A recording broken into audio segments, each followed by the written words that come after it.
God told people to go to war?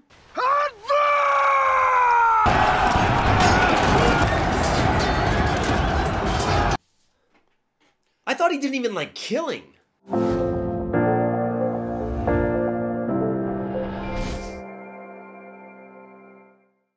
Hey guys, how's it going? Welcome to Espresso with Sky. I am Pastor Sky, and over here my sidekicks Chewy and John Wick.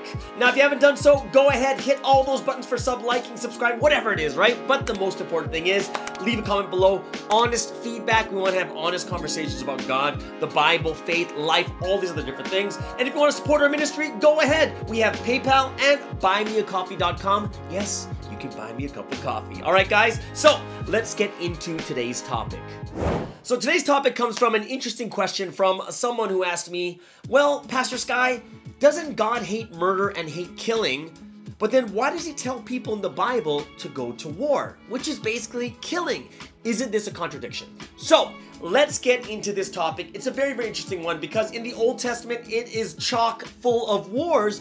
And in the Bible, it does say God tells them to go to war. And it does seem very cruel, right? It doesn't seem like God wants peace when he's supposed to be a God of peace. It doesn't seem like God is a loving God to kill others when he's supposed to be a God of love. And you know, why would God want this to happen anyways, where people are actually fighting with each other? Is this the sign of a loving and merciful God? So, how does it work, right? How can we make all these things fit together? A lot of you might be thinking, it can't come together because how could you not want killing and yet tell people to go to war and kill? Doesn't really make sense, right? But what I want to do is I want to ask you one question to really think about deeply is, how does God work with human beings? Does he work according to his almighty, all-knowing level, or does he work according to the level of the human beings? Example, in Joshua chapter 10, Joshua is about to go into battle and he goes to God and he prays this like crazy prayer. It's like, God, stop the sun. Now here's the thing. If this was done according to God's level, wouldn't God turn to Joshua and say, you idiot, the sun doesn't move. The sun's the center and the earth goes around it. But instead, he continues with the conversation. What we know is that 400 years ago, we learned about the heliocentric theory that the sun's a center, but this story of Joshua is 3,500 years ago. They had no idea.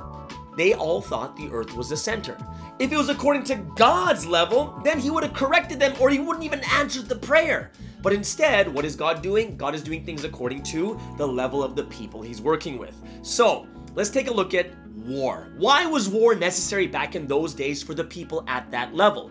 Because if you look at today, we're going to be thinking to ourselves, aren't there contracts? Like you sign a contract and then if there's a dispute, you go to the courts and the courts say it belongs to you, so give it to them. No, it's 3,500 years ago. Back in those days, people were all fighting for their land. That's what the level of the human beings back then were. So what happens was, all throughout the Old Testament, they're fighting for the land, defending the land, people are coming into the land. It was constant fighting until they finally established it as their land, put up walls, made their castle, whatever it was, and that is how they received their own land.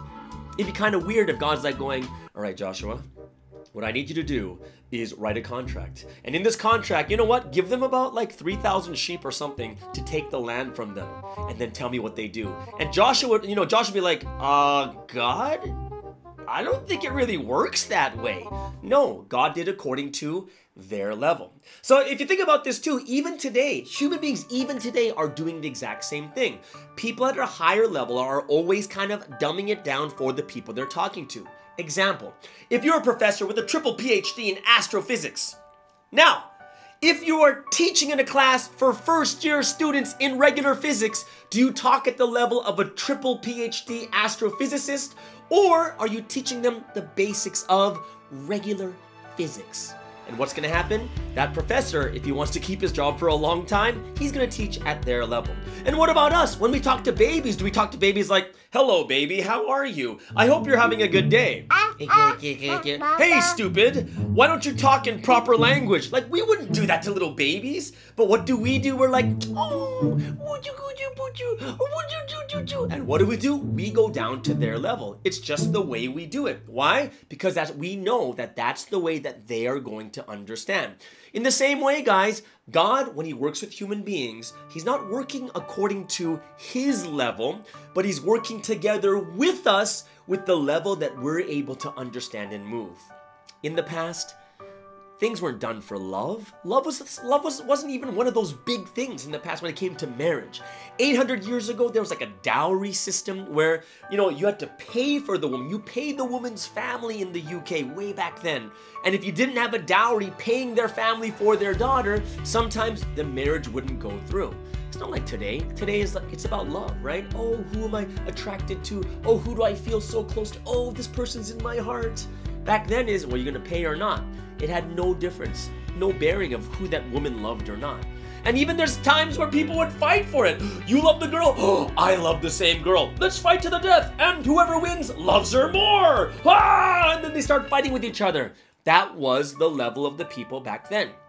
Today, much more civilized, much more higher in thinking and wisdom. So what we have to realize is, in the Bible, remember, God is working according to the level of the human beings back then. And God will work with us according to what we understand now. In the end, what difference would it make if God tells us things and we have no clue what he's talking about? History would never move. All right, guys? So thank you so much for joining us today for Espresso with Sky. I hope this was more things to help you think more deeply. Please, in the description, no, not in the description, in the comments, please write down your honest feedback. I would love to have honest conversations about God, faith, life, and we will use your questions for future content. All right, guys, my name is Pastor Sky, and here's my sidekicks, Chewy, and also John Wick. And we will see you guys again next time. If you want to support this ministry, we have PayPal and buymeacoffee.com. All right, guys, see you later.